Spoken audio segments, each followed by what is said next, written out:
Hello, myself Dr. Bhumika Shah from Shri Shriji Women's Hospital, ગોતા, અહેમદાબાદ. આજે આપણે વિડીયોમાં જોઈશું પ્રેગ્નન્સી દરમિયાન યોગા અને પ્રાણાયામ કેમ જરૂરી છે, શા માટે તે મધર અને બેબી બંને માટે ફાયદાકારક છે.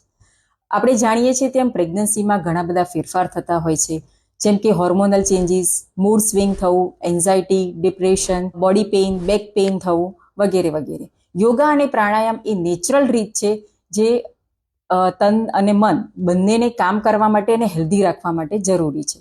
ચાલો આપણે પહેલા જોઈશું યોગાના કેટલાક ફાયદા. તે ફ્લેક્સિબિલિટી અને સ્ટ્રેન્થ વધારવામાં મદદ કરે છે, ડીપ અને સાઉન્ડ સ્લીપ માટે જરૂરી છે, બેક પેઇન અને સ્વેલિંગ મહદઅંશે ઓછું કરવામાં હેલ્પફુલ છે, ડિલિવરી માટે શરીરને તૈયાર કરવા માટે જરૂરી છે.